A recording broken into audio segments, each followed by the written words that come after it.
Hello and Melee Christmas to all of you. I'm That Zero and we are back today checking out the reveal video for none other than Sately Melee herself. We're just gonna jump right into it.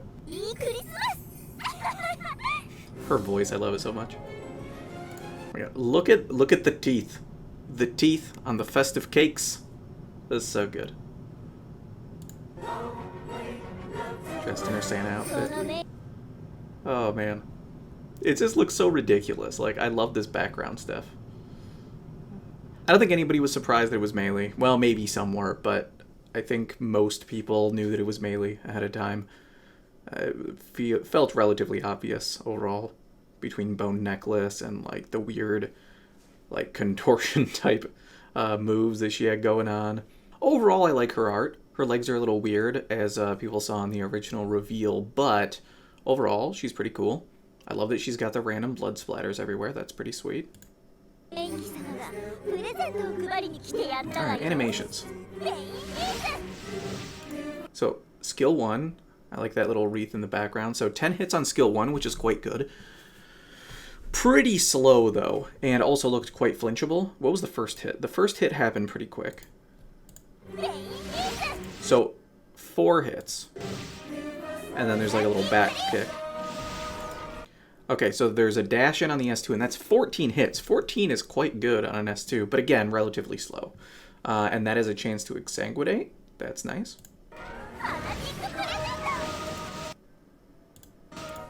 Okay, so she drops a present and then does some slashes. Hold on, let's roll this back real quick. That kind of looks like a decent AoE, right? Yeah, potentially. We'll have to test and see how big that is. But that seems pretty good. It might even be the same as, like, XBet, potentially. So we'll see. But 19 hits on that one, and that was an okay animation compared to the other two. So that's very clearly going to be your highest DPS. But, alright. Neat.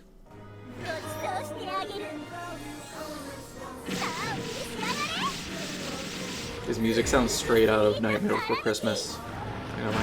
Oh, that looks so cool. I love that special. That looks great. And it hits everybody, which is cool. Alright, into the traits. Sadistic, Sanguine Scythe. X-equip Dark Damage. So she has Dark Attribute. Great, cool. Dark damage plus 40%. Just flat, which means that's going to boost any other sorts of damage if you decide to run like a Dark Arc like Luxeus or something. Cool. Damage cap plus 8k. Okay, sweet. When a hitting attribute weakness with a dark attack, damage cap plus 5k. Okay, so that's in not tied to physical or any particular damage type, 13k cap. Pretty good. And then crit rate plus 5%. Okay, extra free crit rate with crit damage cap plus 4k. Okay. The free crit rate sounds kind of nice. I mean, she doesn't seem like a DPS monster based on her animation speed, other than the S3 seems good. But adding some extra free crit rate to stack with everything else is always pretty nice, especially if she ends up having dark crit rays in her kit. She could get pretty high up there, which means, you know, things like Icy Guardian. That's a thing. Oh, I see. To enemies with Exsanguinate. So, if they are inflicted with that debuff, you're going to have extra crit rate. Melee Christmas. Battle start, restore skill 3's SET 12 seconds, and give unit present buff. So I would hope that exactly 12 seconds means that she'll have an S1 on wave, or an S3 on wave 1. So with skill charge 3, I would hope that it's going to be 32 SC or less in order to be able to get that, and then she could just start with dropping a present on somebody right away, which would be really good for wave clear. So yeah, that'd be pretty cool. Present buff. There are 2 types of present buffs, Fury and War. These are given at random based on the set Pandora's Box skills. Okay, so kind of like how we can toggle things on and off with some units, she has buffs that are determined by set skills. Interesting. Lose present buff when giving an ally the present buff. With magic, you want this box. So you can get a buff yourself, and then you give someone the present, and you choose what's in the present by choosing it in your kit. Cool. or when giving an enemy's Pandora's Box debuff from skill 3. Okay, so you use skill 3 in order to put it onto an enemy. So if you have a buff, you can choose to cast a spell and give a buff to an ally, or choose to use an S3 and give a debuff to an enemy. A set time after present buff is lost, re-give unit present buff. Okay, a set time after it's lost. So, okay, cool. That seems nice. This is one of those things that we have to test, though, because we have to know how long it's going to be after giving that present buff that she re-gets it. So she re-gets it over time, continuously, which is fantastic. So in a long fight, she'll get multiple present buffs. That's really cool. And say there's a situation where the buff or debuff has a 40-second timer, and this has a 40-second cooldown on it. Unfortunate. Hopefully it's faster than that so that we could potentially stack buff and debuff, depending on what those actually do. But presumably what you could do is you could use things that buff the buff or debuff timer, and then when you assign those to something, maybe it lasts longer than it takes for you to regain the buff. So we'll see how long it actually takes. Worst case, it takes like even longer than the actual applied time to regain another present buff. I hope that's not the case, but we'll see. We'll see how it actually goes. Maybe there's something else in the skills coming up that will indicate something as to how quickly you get that.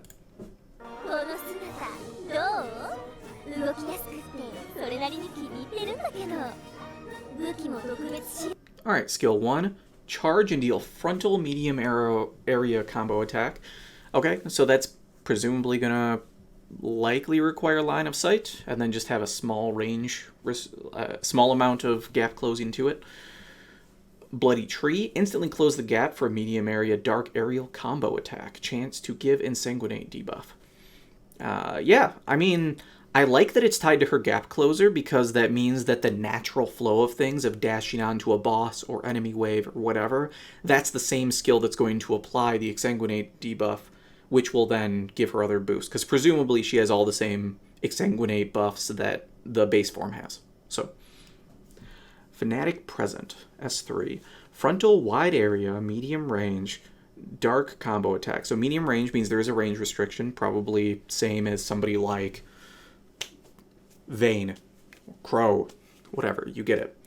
So the S3 gives the Pandora's Box debuff to one target based on the content of the present buff, and you lose the present buff. We saw that with this trait too, makes sense.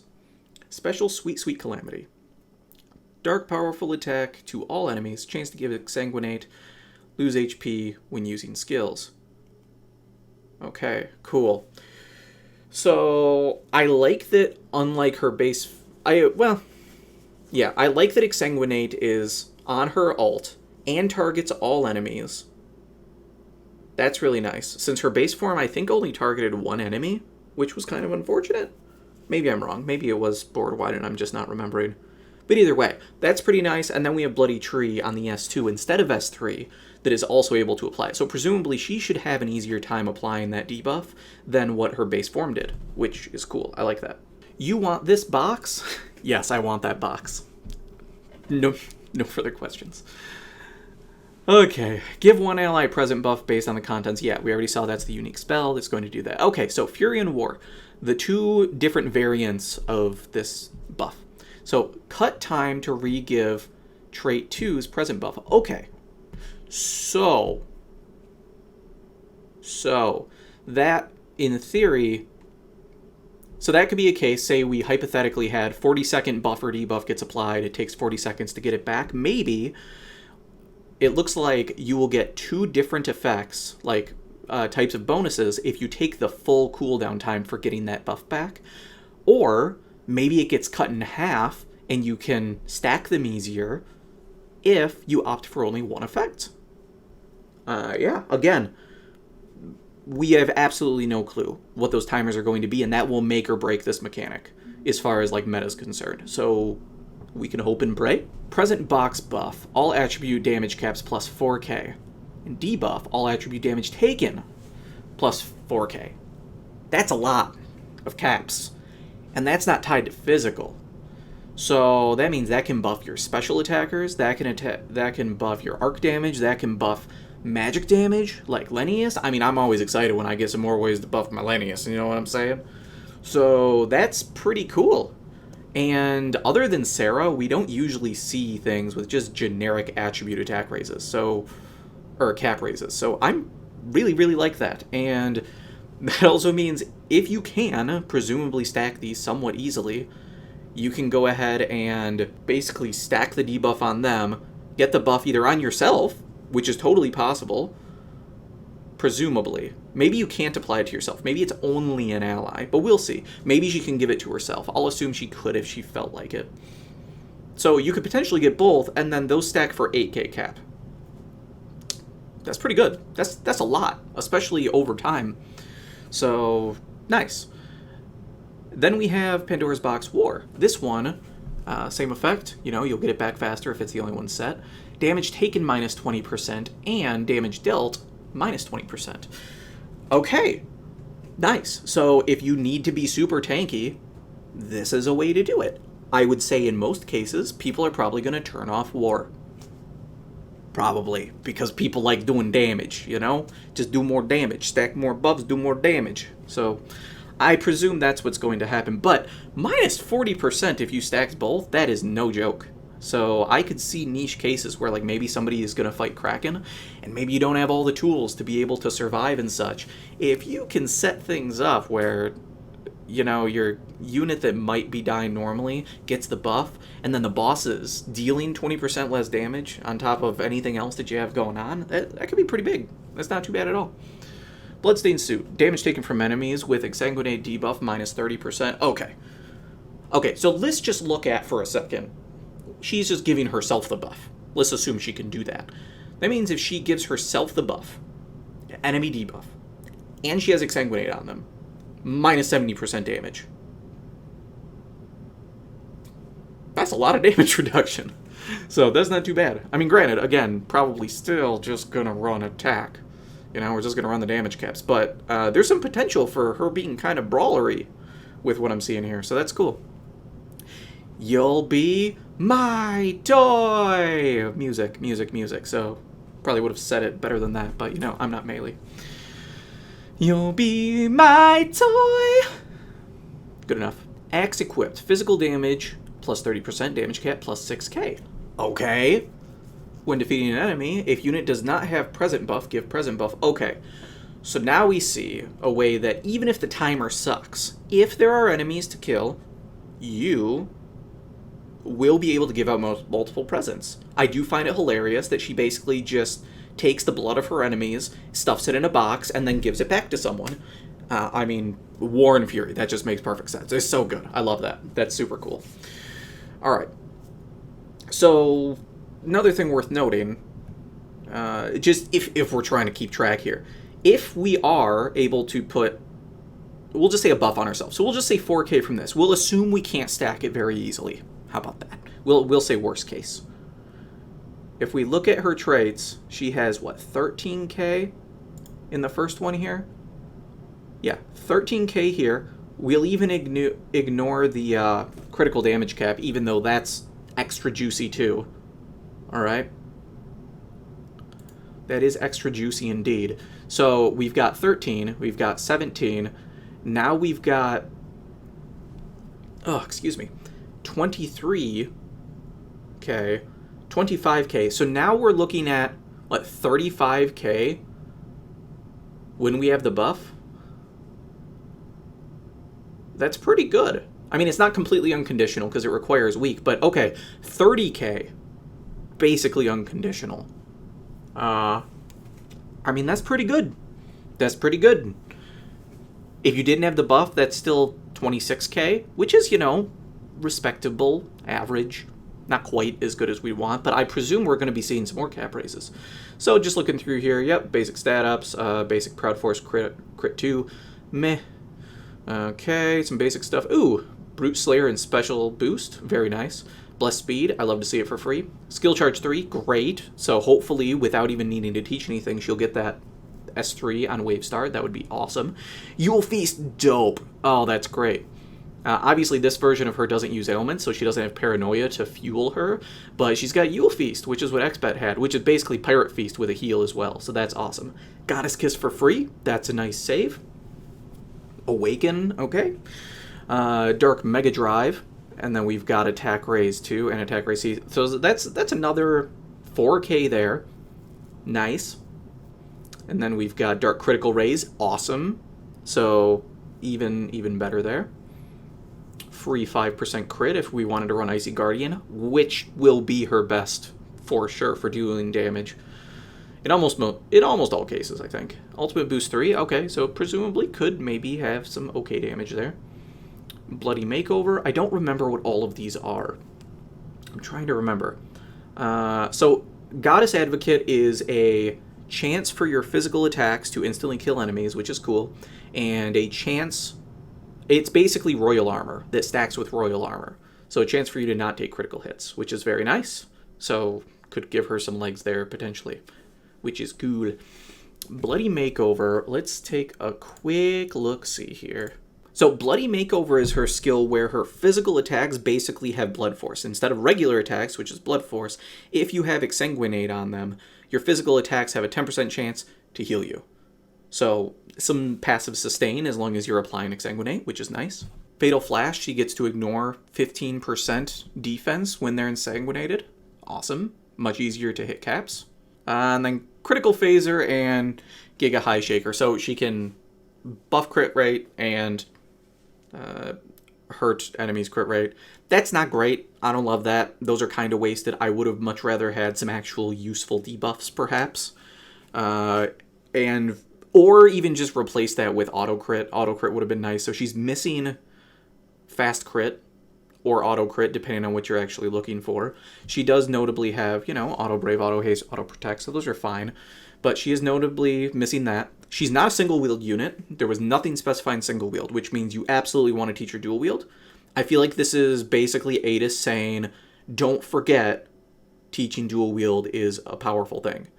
Because this year, we've had very, very few units that need it. Every unit's either come with dual wield innate, or is just a single wield unit. So, I think this is Adis reminding people, hey, do that. Or, they're just trying to get people to pull last minute for Yuri's arc. If they didn't have Sandworm already. So, and there's a thing there. But anyway, overall, I think she looks great. I love some of the really big saves. Like, I would have probably taught Goddess Kiss, probably, for various roles. I would have definitely taught something like Pirate Feast, so the fact that she basically has that for free is really nice. Not having dual wield, obviously that could be better, because that's 14 SC, but very happy to pay that. Overall, I think she looks pretty great, and unlike her other version, she doesn't rely on that many multiple things. Before, she wanted to have at least one ailment and ideally Exsanguinate on an enemy. Now she basically just needs Exsanguinate, and then she has this cool buff and debuff mechanic that she can use, and I'm really excited to see how well they balance to that, because I hope that we could pretty easily stack that up as long as we decide to turn off one of the various modes. That would be really cool. So we'll see how it goes, but overall, she looks really cool. I'll definitely pull for her, because she just looks cool. I love melee in general. Just a very, very cool unit.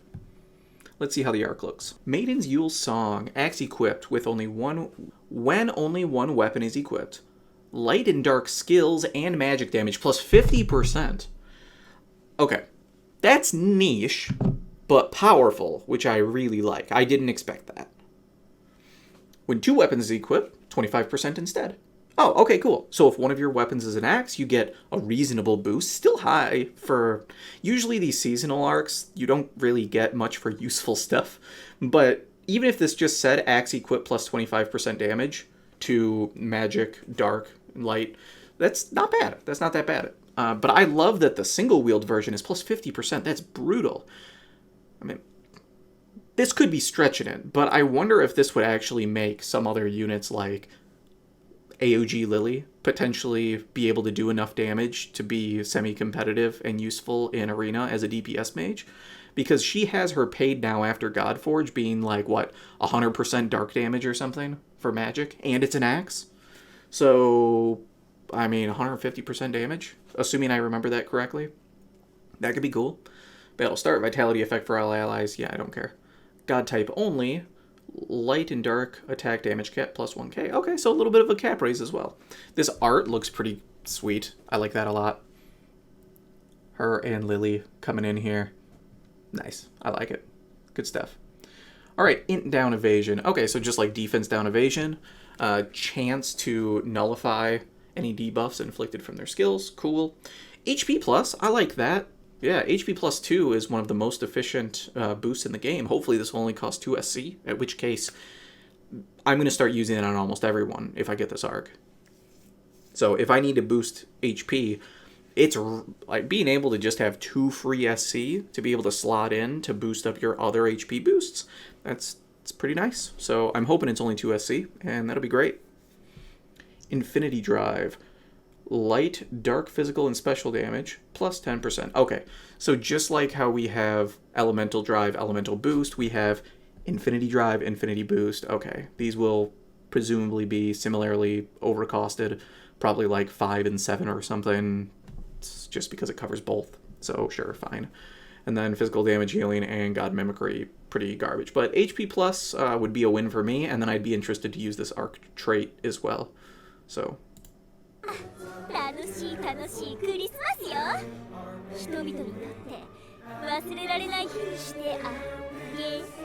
Alright. Oh, this looks super cool. Yulmare Boot. Battle start. High chance for all enemies. Strength, defense, int, or mind. Minus 20%. All allies. Strength, defense, int, or mind. Plus 20%. So...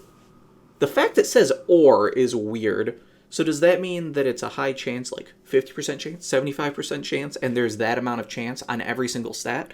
So there's a good chance that they could get all the debuffs. But it says or, which means it's 1. So does that mean it's just random?